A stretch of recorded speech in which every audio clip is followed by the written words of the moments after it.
I told you that one of the most powerful goddesses in all of Greek mythology never asked for her power? That she was stolen from a field of flowers, dragged into literal hell, and yet somehow became more feared than the god who took her? This is the story of Persephone, and it's not the story you think you know. Because somewhere between the ancient texts and the children's books, we lost something crucial about her. We turned a goddess of duality, of life and death, of spring and darkness, into a victim. And that might be the greatest theft of all. Her name meant bringer of destruction. Let that sink in for a moment. Not flower maiden, not spring's daughter, destruction. The Greeks didn't name their gods carelessly. Every syllable carried weight, carried truth, carried warning. So why would they give such a name to a goddess we've come to see as innocent, as passive, as taken? What did the ancients know about Persephone that we've forgotten? Picture this, a field in Sicily, so beautiful it seems to exist outside of time. The grass is thick and green, studded with narcissus flowers that bend in the warm wind. A young woman walks through this field and she's laughing. She's gathering flowers with her companions, the Oceanids, daughters of the great ocean itself. She's the daughter of Demeter, goddess of the harvest, and Zeus, king of all the gods. She's divine, she's protected, she's free. And in approximately 30 seconds, none of that will matter. Because beneath her feet, something is stirring. Far below, in a realm where light has never touched, where the dead wander in eternal twilight, Hades watches. He's the oldest brother of Zeus, lord of the Underworld, and he's been watching Persephone for a while now. Some versions say he fell in love. Some say he felt entitled. Some say Zeus promised her to him without her mother's knowledge, a transaction between kings with a woman as currency. But here's what matters. Hades decides he wants her, and in the world of the Greek gods, wanting something and taking it were often the same thing. The ground splits open, not with a whisper, not with a warning, just a sudden violent tear in reality itself. Later, storytellers would say it sounded like the earth screaming. Horses black as the void between stars burst from the chasm, pulling a golden chariot. And Hades reaches out, seizes Persephone by the wrist, and pulls her down into the dark. Her companions scatter screaming, the flowers she'd been gathering fall from her hands, and just like that, she's gone. Now, this is where most versions of the story focus on what happens next up above. They talk about Demeter's grief, about how she searches the earth for her missing daughter, about how in her sorrow she lets the world wither and die, creating the first winter. And yes, that part is crucial, but what we rarely ask is this. What happened to Persephone down there, in those first moments in the underworld? What does it feel like to be ripped from sunlight into absolute darkness? Imagine it. You're in a meadow, surrounded by friends, by beauty, by the simple joy of existence. And then you're falling. The scent of flowers replaced by the smell of earth and stone and something older, something that reminds you of endings. The temperature drops so fast your breath becomes visible. The light vanishes, not gradually, but instantly, like someone blew out a candle. And when you land, you're in a palace made of shadows and precious stones, and there's a man standing before you who calls himself your husband. The ancient texts tell us that Persephone wept. Of course she wept, but here's where the story gets interesting, where it stops being a simple tale of abduction and becomes something far more complex, far more human, far more true. Because Persephone doesn't stay a victim. She doesn't remain the weeping maiden. Something happens down there in the dark. Something transforms. Let me tell you about the pomegranate. In most versions you've heard, it's a trick. Hades offers Persephone food. She refuses because she knows that eating anything in the underworld binds you there forever. She's careful, she's smart, she resists. But then, in a moment of weakness or deception, she eats 6 pomegranate seeds. And that's why she has to return to the underworld for 6 months every year, why we have winter, why the world dies and is reborn in cycles. It's a trick, a trap, a tragedy. But what if it wasn't? What if the pomegranate was a choice? There's another version of this story, older, whispered in corners of ancient temples. In this version, Persephone doesn't eat the seeds by accident or by trickery. She eats them deliberately. She chooses them. Because by the time Demeter negotiates her release, something has shifted inside Persephone. She's spent time in the realm of the dead. She's walked among souls who've lived and lost and loved and feared. She's seen the other side of existence, the place where all stories end. She sat on a throne made of darkness and realized that there's power there, a different kind of power than sunlight and flowers can offer. Think about what the underworld represents in Greek mythology. It's not hell in the Christian sense. It's not a place of punishment for most souls. It's simply the place where everyone goes, where rich and poor, hero and coward all become equal in death. It's the great leveler, the final truth. And Persephone, in those months underground, becomes its queen, not because she was taken, but because she stayed. The pomegranate itself is loaded with symbolism. It's a fruit of contradictions, beautiful and bloody, sweet and staining, filled with seeds that represent both fertility and death. In ancient Greece, it was associated with marriage, yes, but also with the womb, with blood, with the secrets women carried. When Persephone bites into that pomegranate, she's not just binding herself to the underworld, she's claiming it. She's saying, "I've seen your darkness, and I'm not afraid. I've touched death, and it doesn't diminish me, it empowers me." And here's the thing that makes this story absolutely haunting. When Persephone returns to the upper world, she's not the same person who left. How could she be? She's been to the place where all things end. She's held the scales that weigh souls. She's learned the final secrets. Demeter gets her daughter back, yes, but the daughter who returns is also a queen of the dead. The girl who gathered flowers now wears 2 crowns. There's a fragment of an ancient text, a piece of a lost poem, that describes Persephone's return to the upper world. It says that when she emerged, the flowers that had withered in her absence began to bloom again, yes, but they grew differently. They grew with roots that reached deeper into the earth, as if trying to touch the underworld she'd left behind. As if the boundary between life and death had become thinner, more permeable because she'd crossed it and come back changed. This is the duality that makes Persephone so fascinating, so relevant, so powerful, even now, thousands of years after her first stories were told. She's Kore, the maiden of spring, and she's Persephone, queen of the underworld. She brings life and she rules death.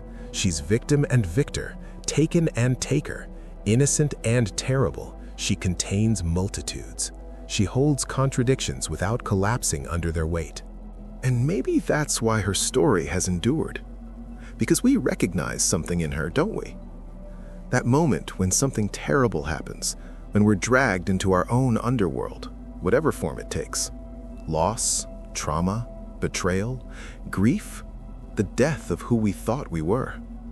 Those moments when the ground splits open and we fall into darkness. And the question becomes, what do we do down there? Do we wait to be rescued? Or do we learn to see in the dark? Do we resist the transformation, or do we bite into the pomegranate and make the darkness ours? There's a reason Persephone became one of the most important goddesses in mystery religions, in the secret cults of ancient Greece. The Eleusinian mysteries, celebrated for nearly 2,000 years, centered on her story. Initiates would come to Eleusis, would undergo rituals that we still don't fully understand, and would emerge changed, claiming they no longer feared death. What did they see in those ceremonies? What truth about Persephone did they learn? The ancient sources are frustratingly vague. Revealing the secrets of the mysteries was punishable by death, and the initiates took that seriously. But we have hints, fragments, pieces of the puzzle. We know that the rituals involved a descent into darkness, a symbolic death, and a return to light. We know that Persephone was at the center, that her story of going down and coming back up was seen as the fundamental truth of existence. We know that people who experienced these mysteries said they'd touched something eternal, something that made life more beautiful and death less terrifying. What if Persephone's real gift isn't spring? What if it's this? The knowledge that we can descend into darkness and return, that we can die and be reborn, that transformation isn't something that happens to us, but something we choose again and again with every pomegranate seed we swallow. Let me tell you something else about her, something that often gets lost in the more sanitized versions. Persephone as queen of the underworld isn't gentle. She's not the soft maiden anymore. There are stories where she's absolutely terrifying. When the hero Orpheus descends to the underworld to retrieve his dead wife Eurydice, it's Persephone he must convince. She who was taken decides whether another can be returned. And she's described as dread Persephone, as iron-hearted, as unmovable. She makes the rules in that realm. Even her husband Hades defers to her judgment. There's a myth where a nymph named Minthe becomes Hades' lover. Persephone's response? She tramples Minthe into the ground and transforms her into mint, a plant that flourishes in dark, damp places and releases its scent when crushed underfoot. This isn't the action of a victim. This is the action of a queen who knows her power and wields it without apology. She's not asking for permission. She's not waiting to be saved. She's ruling. And then there's the myth of Adonis. You know Adonis, right? The beautiful youth, loved by Aphrodite, goddess of love herself. But here's what's less known. Persephone also loved Adonis. She and Aphrodite actually fought over him, two of the most powerful goddesses in the pantheon vying for the same mortal. Zeus had to intervene, had to create a compromise. Adonis would spend part of the year with Aphrodite in the world of the living, part with Persephone in the world of the dead. Sound familiar? Persephone, who lives in two worlds herself, claims a lover who must do the same. She sees herself in him, perhaps. Or maybe she's drawn to those who cross boundaries, who refuse to be only one thing. But here's what strikes me most about the Adonis myth. Persephone doesn't ask Zeus for judgment. She doesn't plead her case like she's powerless. She stands before the king of the gods as an equal, demanding what she believes is hers. This is the goddess who was once stolen, now declaring her right to take. That's not healing in the traditional sense. That's transformation. That's claiming the very thing that was used against you and making it your weapon. The ancient Greeks understood something we've forgotten, that feminine power isn't just nurturing, isn't just creation, isn't just light and growth in spring. It's also destruction, also endings, also the dark and the deep and the terrible. Persephone embodies all of it. She's the seed that must die in the earth before it can grow. She's the harvest that's cut down so we can eat. She's the beauty of the flower and the inevitability of its wilting. She's the full cycle, not just the pretty parts. Modern retellings often try to make her story more palatable, more empowering in conventional ways. They imagine her fighting back, imagine her escaping, imagine her refusing the underworld entirely. And I understand the impulse. We want our heroines to be strong in ways we recognize, ways that look like physical resistance, like saying no, like walking away. But what if there's a different kind of strength in Persephone's story? What if the most radical thing she does is transform her prison into her kingdom? There's a psychological concept called post-traumatic growth. It's the idea that trauma, while never something to seek or romanticize, can sometimes lead to profound positive changes. People who've survived terrible things often report feeling stronger, more connected to what matters, more alive. They've been to their own underworld, they've touched death or darkness or despair, and they came back different, deeper, more aware of both the fragility and the resilience of being human.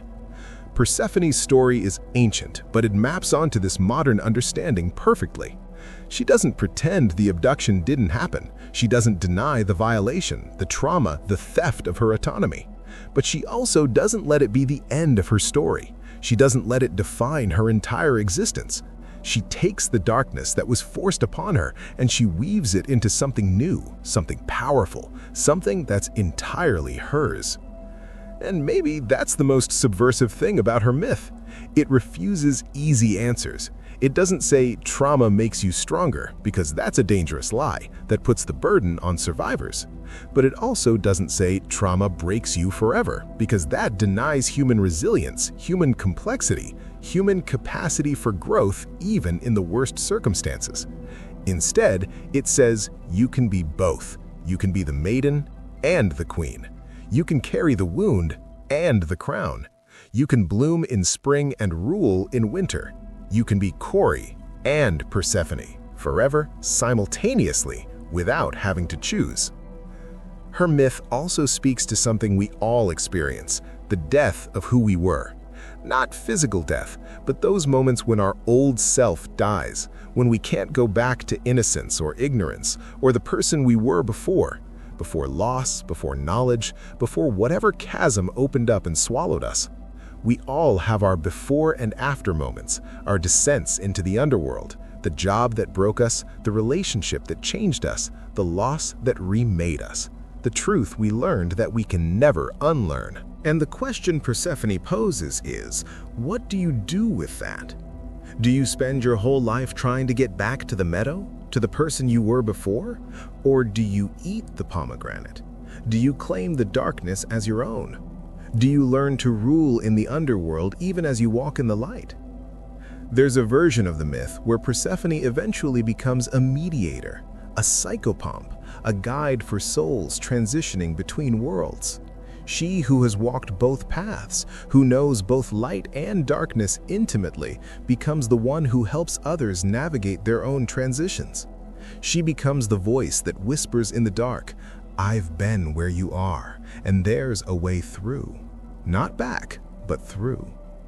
This is the Persephone that the ancient mystery religions celebrated. Not the victim, not the spring maiden, but the transformer, the death bringer who is also the life bringer, the one who knows the secret that the initiates sought, that death and life aren't opposites, but partners, dancing eternally, and we contain them both. Think about the symbolism of her yearly journey, 6 months above, 6 months below. She doesn't choose one or the other. She doesn't abandon the underworld for the surface world, and she doesn't forsake her mother for her crown. She moves between them, eternally, carrying both worlds inside her. She's the goddess of transitions, of thresholds, of the liminal spaces where one thing becomes another. And we need her now, maybe more than ever. We live in a world that demands we be one thing, that wants us to fit in boxes, to choose sides, to be consistent and predictable and simple. But we're not simple. We're contradictions. We're light and shadow, wound and scar, broken and whole. We're changing constantly, dying and being reborn in small ways and large ones. We're all Persephone, whether we know it or not. Her story teaches us that you can survive what steals you. You can integrate what tries to break you. You can hold darkness and light in the same hands, the same heart, the same life. You can be soft and terrifying, gentle and fierce, victim and queen. You don't have to choose. You don't have to be only one story. There's a fragment from an ancient hymn to Persephone that survived the centuries. It calls her she who leads both living and dead. Think about that phrase.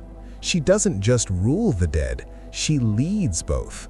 She walks in both worlds, claims both kingdoms, and in doing so, she becomes something more than either alone could make her. She becomes herself, fully, without apology, without diminishing either side. The pomegranate seeds aren't a trap in this reading, they're a covenant. They're Persephone saying, I will not forget what I've learned here. I will not pretend the darkness doesn't exist. I will carry it with me. Let it inform me. Let it make me wiser and stronger and more whole. I will be queen of the dead even when I walk among the living. I will be daughter of spring even when I sit on the throne of endings. I will be all of myself, always. And when she returns to the surface each year, bringing spring with her, She's not just bringing flowers and sunshine, she's bringing the wisdom of the underworld, the knowledge of what lies beneath, the understanding that beauty exists because it's temporary, that life is precious because it ends. She's teaching us to love the light because we've known the dark. She's showing us that rebirth is only meaningful if you've truly died first. The ancient Greeks knew something profound when they made her story central to their understanding of the cosmos. They knew that life isn't linear, isn't simple, isn't always ascending toward light. Life is cyclical. It's up and down, light and dark, growth and decay, again and again and again. And we need guides who've walked both paths, who can hold our hand in the darkness and remind us that even here, especially here, we're becoming something new. So what is Persephone's real story?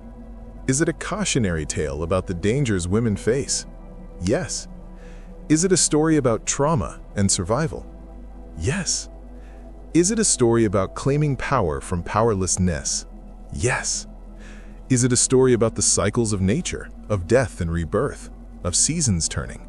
Yes. Is it a story about growing up, about leaving innocence behind and claiming complexity? Yes. Is it a story about choosing your own path, even when the choice is made from limited options? Yes. It's all of these things because it's true in the way myths are true, which is deeper and stranger than mere facts. It's true the way your own life is true, full of contradictions that somehow make sense, full of darkness that somehow produces light, full of endings that somehow lead to beginnings. And maybe that's the final secret, the one the mystery religions protected so fiercely. Not a fact or a ritual or a specific revelation, but this. You are Persephone. You always have been. You will be stolen. You will descend. You will face the darkness. You will be given the pomegranate. And the question isn't whether you'll eat the seeds. The question is, will you eat them knowingly? Will you claim your transformation? Will you become queen of your own underworld, or will you spend your life pretending it never happened, trying to get back to a meadow that doesn't exist anymore? The Greeks called her Persephone, bringer of destruction, and they were right.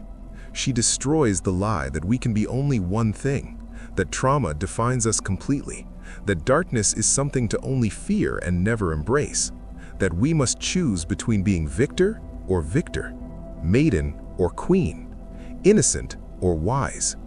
She destroys these false binaries, and in their place, she offers something more true, more complex, more human. She offers herself, whole and contradictory and powerful in her refusal to be simple. She offers the pomegranate, knowing full well what it means. She offers the throne in the darkness and the crown of flowers in the light. She offers the journey down and the return up, again and again, forever. And in the end, isn't that what we're all doing? Descending and rising, dying and being reborn, carrying our darkness and our light, trying to rule both our underworlds and our spring meadows with equal grace. We're all walking Persephone's path. The only question is whether we walk it consciously, whether we eat the pomegranate seeds knowing what they mean, whether we claim our full story or let others tell only the parts that make them comfortable. Persephone chose. In the oldest, truest versions of her story, she always chose. Not the abduction, never that, but what came after. The crown, the power, the duality, the wholeness. She chose to be all of herself, the terrible and the beautiful, the dark and the light. She chose to rule in hell and bring spring to earth. She chose the pomegranate knowing it would bind her, knowing it would transform her, knowing it would make her something no one expected. Bringer of destruction, queen of the dead, goddess of spring, maiden and crone, victor and victor, daughter and queen, all of it, always, forever choosing the seeds, forever becoming more herself, forever teaching us that the only way through the darkness is to claim it, to name it, to rule it, to make it as much yours as the light. That's the story they don't tell in the children's books. That's the secret the mysteries protected. That's the truth that's been waiting for you. Here in these words, here in this moment, here in the space between what you were and what you're becoming. Persephone is waiting in the darkness, holding out a pomegranate, asking you the question she asked herself thousands of years ago. Will you eat the seeds? Will you claim your power? Will you become queen of your own underworld? The choice, as always, is yours.